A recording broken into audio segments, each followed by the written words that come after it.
Tomorrow in City of the Wolves got buffed by accident for the second patch in a row.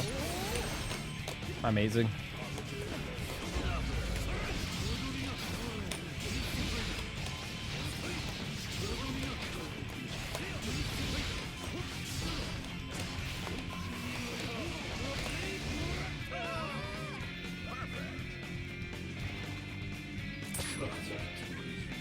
No rematch. Toms? No, you get. I still think you can get strong. I think people are sleeping on her because there's not that many top players playing her.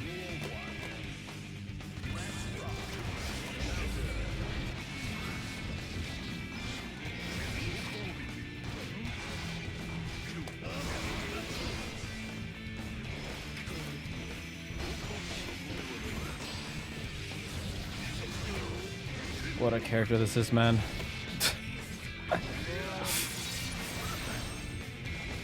Music festivals? Yeah, they're fun. I've been to a couple. Lately, I've been to more concerts, but that just like depends on what type of sound and vibe you're into. If there ever is like a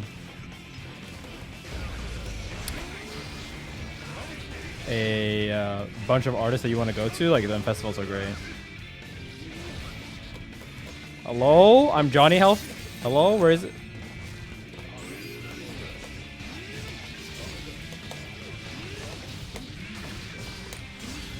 I'm dead. I thought he would wait until he had 100, but I should have known he didn't pay attention. No, this game is fucking awful. It's a pure job fighter for me. This game literally rewards the dumbest fucking players. I want Evo in it. Yeah, but before it got dog shit. I'm still good in it too. Maybe the best placing, like most consistent player in the season still, even though I don't even practice it. Mostly because, not like I haven't won anything, and there's a bunch of people that, like most of the people that won one tournament haven't done well in the other tournaments or haven't traveled. So, I mean, it's like there's no power ranking for this game. Nagoriyuki used to piss you off so much. Dude, don't play this game if previous Nagoriyuki used to piss you off. Nagoriyuki is legit, like, infinitely more cancer now than he used to be. He's not only better, but he's also, like, strictly just design worse. It's kind of incredible, actually.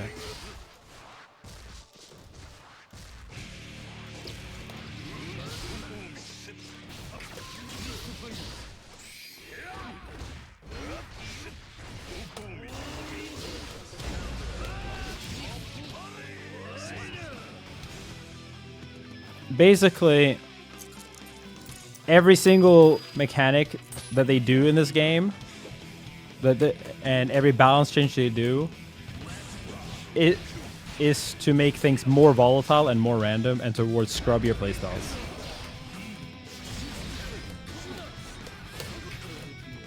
They're all essentially comeback mechanics, but for bad players instead of people that are behind. Just spamming changes that make it the reward skill-less.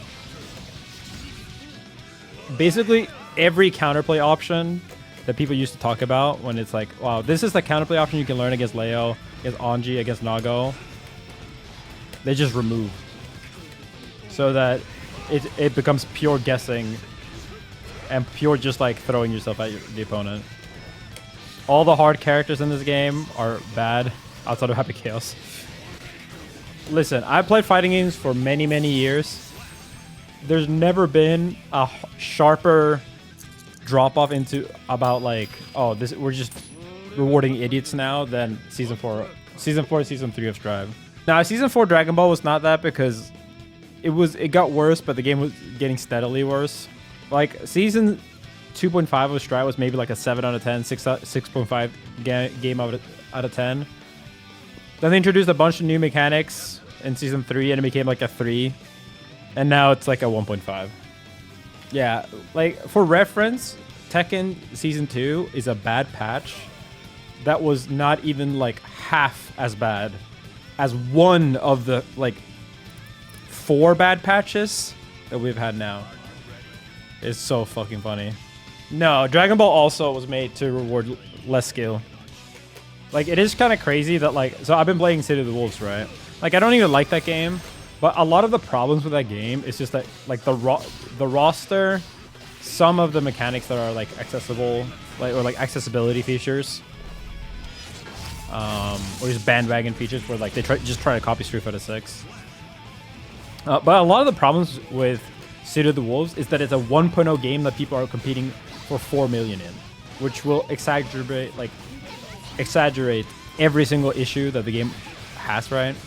I do not think Sin has ever had what I would call a hard, sick, or even interesting combo. Not one. But yes, they have still managed to make him infinitely less interesting. Sin was like complete baby character in Xrd, and then he became a turbo baby character in Strive. And then they made him even more of a baby character in like season 3 3.5, and then they just like, nah, bro needs to be a fetus character in season 4. But yeah, what was I saying? So basically, like, City of the Wolves is like a really bad competitive game because it's very imbalanced, and it's just a 1.0 version, right? It's not even necessarily like, I think that game has a lot of flaws, but it being badly balanced and not an amazing competitive game, and the first patch of a fighting game is not that weird, right? It's kind of the standard that 1.0 fighting games fucking suck. Like, obviously 1.0 Strive was fucking horrible, right? But it is crazy that, like, despite all this, and despite the game being first to 2, when like a set in City of the Wolves can take like 4 minutes, including button check time, despite that, it's still clearly like a better competitive experience and rewards skill way fucking more than Strive. Like, it's just insane how little skill is rewarded in this season of Strive. You can still be consistent because, you know, half the people don't even practice this fucking game, myself included. And a lot of people are just not, like, a lot of the people that put the most time into this game are just not good competitors yet because, you know, it's like their first fighting game. But like, if this game had actual good competition, it would just be a complete fucking joke. I'm trying to be consistent. I mean, if this game had $4 million, it would be like 15 pots in top 16, right? DNF Duel was not fun for me, no. That was a fucking horrible game. Actually, at least this game is not as bad as launch DNF Duel. That's also another thing. Like, City of the Wolves might not be a good game, but at least it's not launch DNF Duel, you know?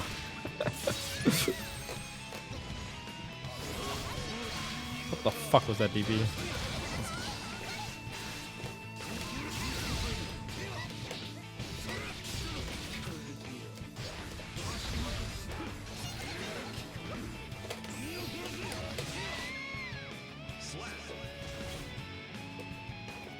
DNF. Okay, guys. This is poll time. What died faster in your head? Granblue versus Rising, City of the Wolves, or DNF Duel? Or Type Lumina? Or JoJo's Battlestar,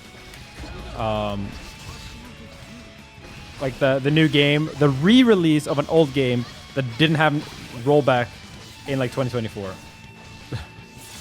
What do you guys think? It's funny because the option is so obvious, but no one's gotten it right yet. You're all wrong.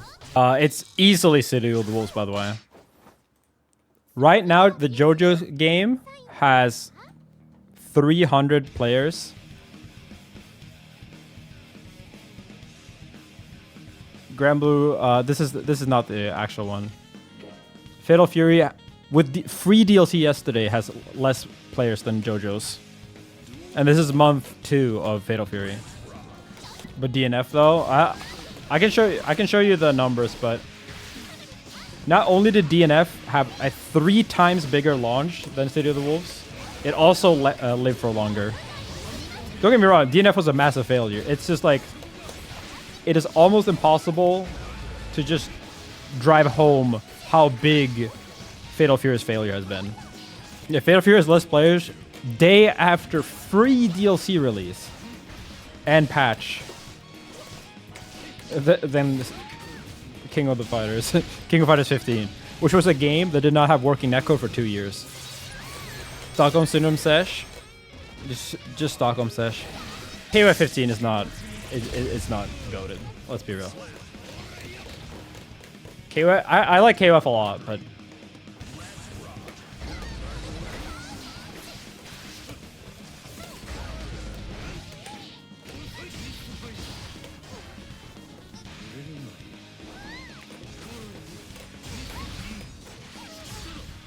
it is insane that the bar for fighting games is so low now that we're sitting here glazing Ground Blue versus.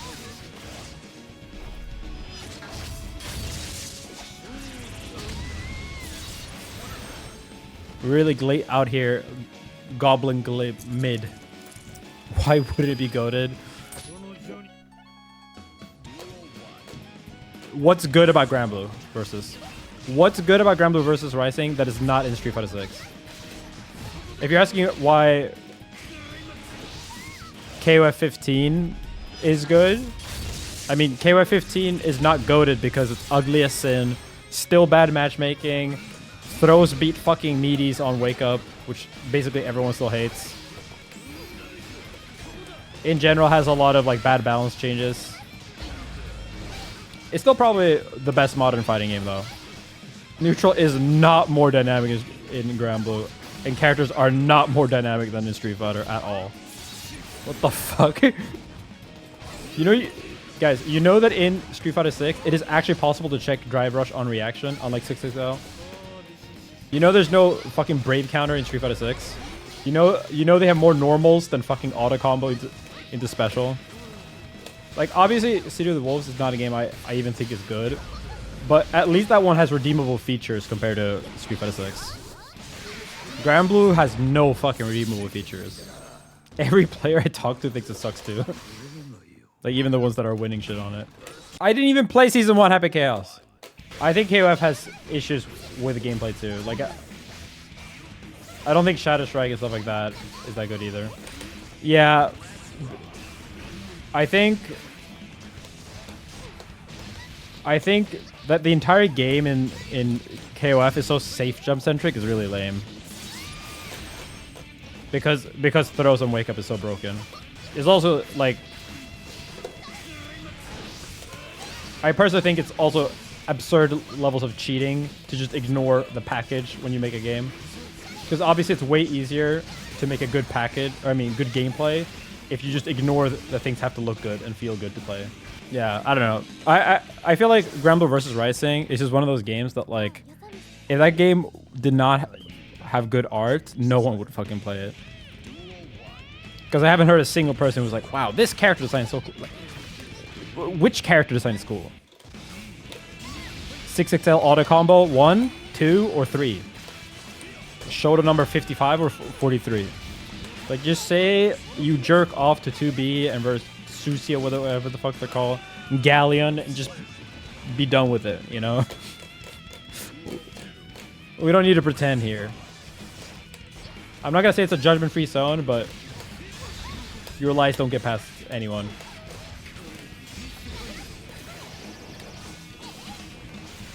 Because no one ever fucking says, wow, Raging Strike is such a good mechanic. Brave Counter is such a good mechanic.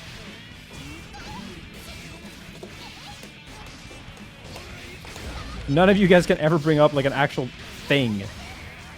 It's just, I jerk off to this character. Don't get me wrong, there's gooners in Street Fighter 6 too. I would never challenge that.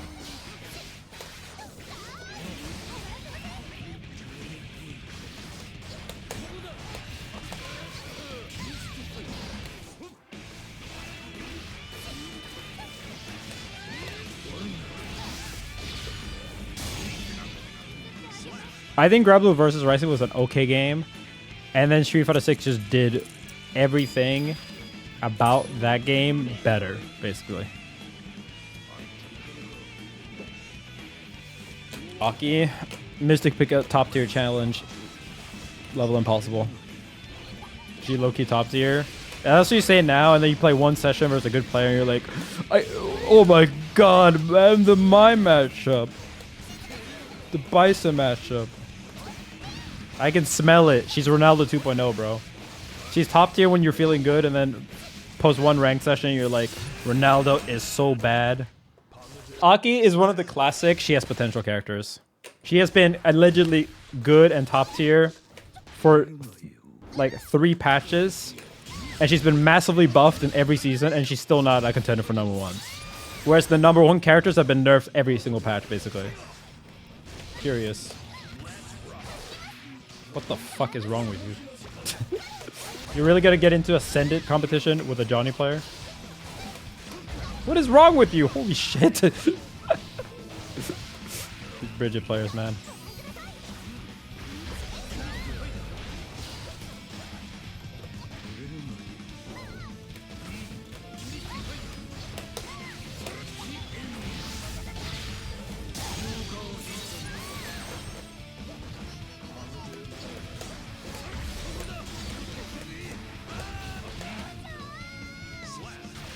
Is Bison still top tier?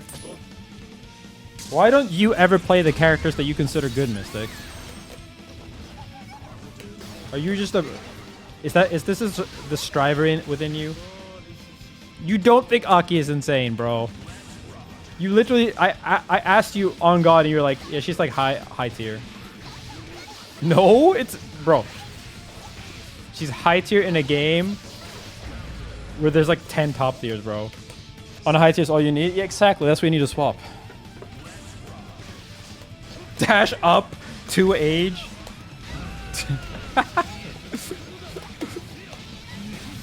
Generational.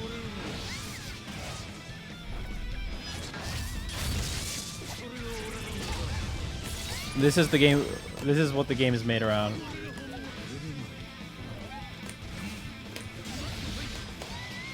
Made for people like this. 50-50ing, run up 2H and run up Scooter. It's really funny to play City of the Wolves too. Because in City of the Wolves you have to use so many bad fucking moves to be like to play optimally. Because the game is like so heavily slanted towards just like using everything. I feel like every good player basically has like they're super down to just use gimmicks 24/7, right? And it really puts it into perspective just how bad stride players are at using some of the lesser used moves.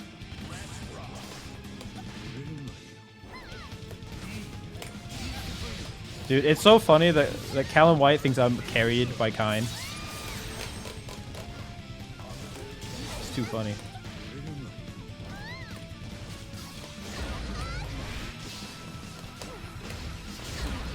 My bad for being better, bro. My bad.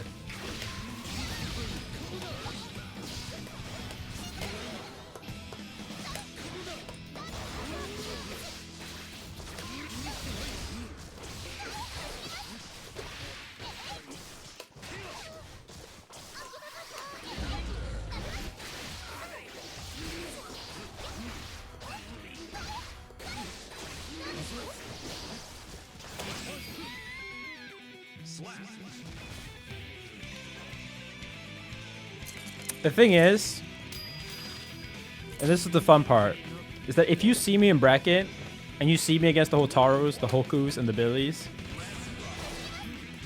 or even the other kinds, and you ask yourself, is Leffen the more carried person in this match?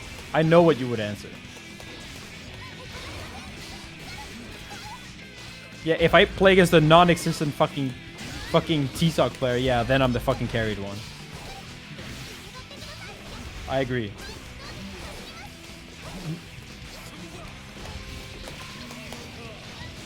If everyone's carried, no one is. Except the Hoku players, who still are.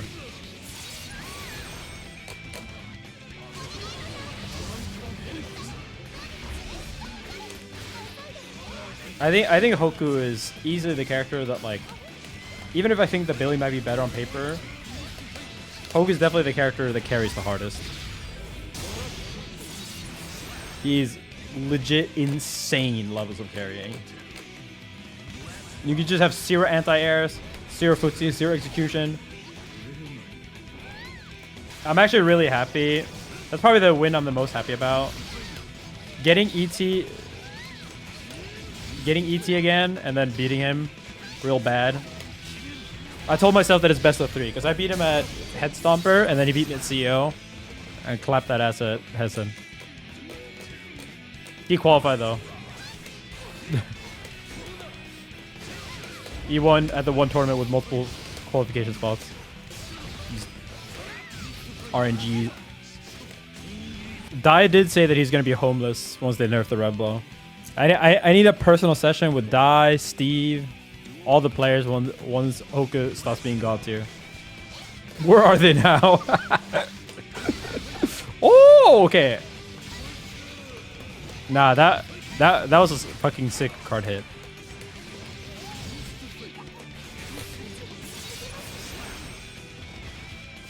I mean, Dai's Kind is pretty good too.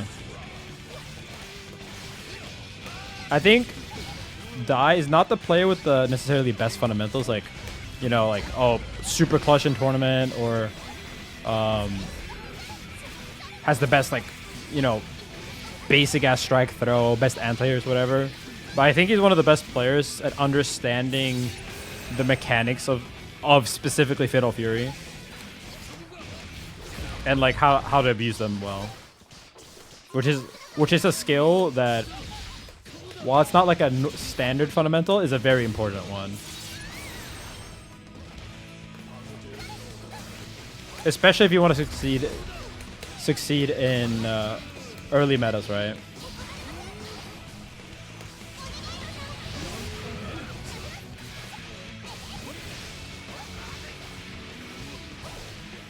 I think he's a good pickup for any new fighting game.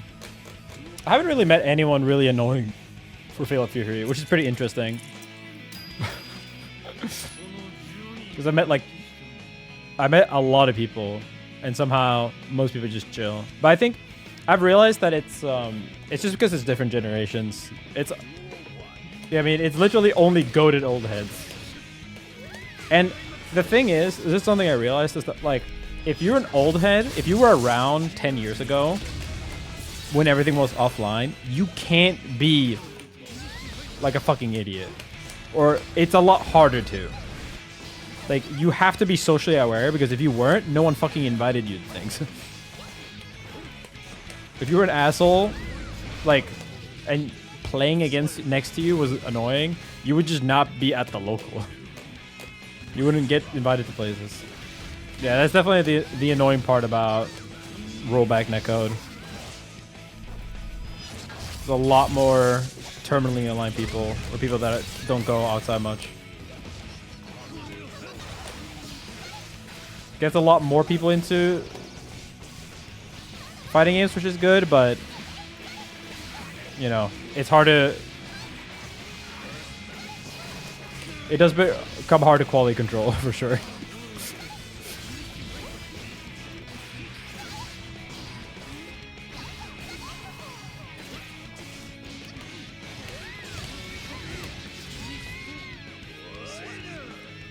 Yeah, I mean, it's understandable. I go to Locust List too. It's a vicious circle, because the way I feel like it is like, I go to less the locals because, I mean, people go less the locals too, and so the people that go are just a lot of people that got into through Discourse on online service, right? And so I go less to locals because less of my homies are there. And they go less to locals because less of my homies are there. I mean, it's just a generation shift. There's nothing wrong. There's nothing wrong with new kids getting into it and those kids being a different crowd. I think just throughout playing Strive and the modern fighting games, I was kind of not gaslit, but like kind of felt as if a lot of the old people and like the culture of of all the old heads was more or less gone.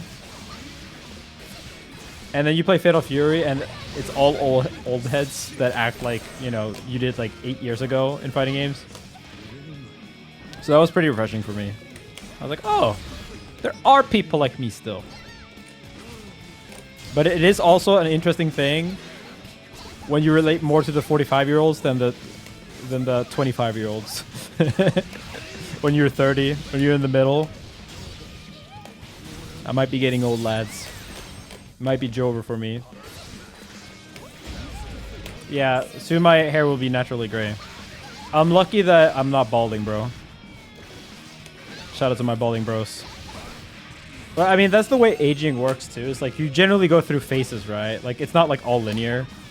I'm sure in like 5 years I'll be look noticeably older. Because right now I don't feel like I look that much older.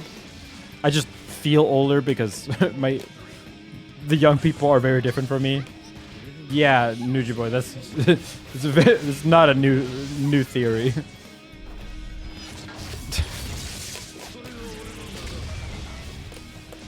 You're more likely to bald if you have a lot of testosterone, basically, and testosterone increases like body hair in general.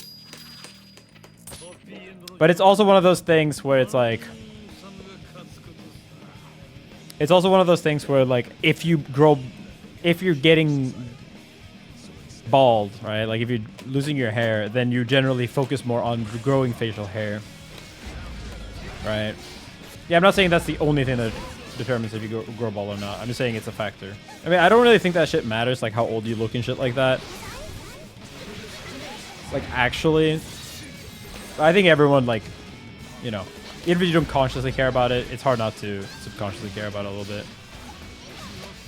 Or at least feel older when you look older, right? Because it's harder to lie to yourself when you're playing video games with 16-year-olds and you're bald as fuck. I can still lie to myself. No, the father shit, like the mother side is like really overstated. It is a bit more of a factor, but people think that it's like guaranteed. Or like a way higher chance than if, let's say, everyone on your father's side is bald. I wonder how I look bald. Yeah, me too, man. I have so much hair now.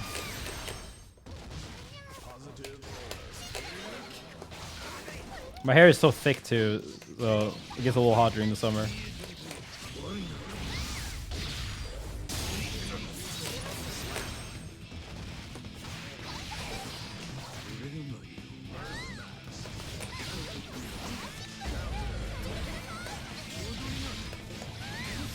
J-baited. Oops.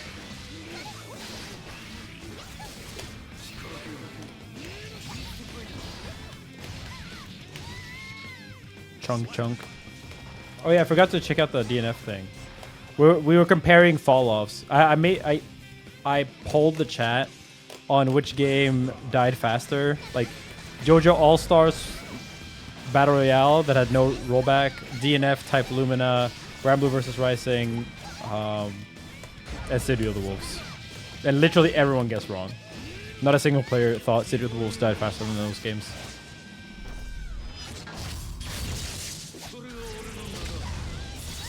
Are you playing City of the Wolves? Sorry, are you playing PoE 1, Turquoise, or are you playing 2? That's bad. Am I dead? Or Toto in the back. Damn. What? I didn't pay attention to the score, but wasn't it? After the first initial one where I played like shit, but it was like 5-5 and there was 18-5. Oh my god, I'm gonna. The person asked tips, which is fine, and I just gave them some tips. And I just told them, like, I don't think Bridget has enough HP to just be like sending it with Scooter around start as much as you do. And then some other person just came in and went like, yeah, play Leo instead.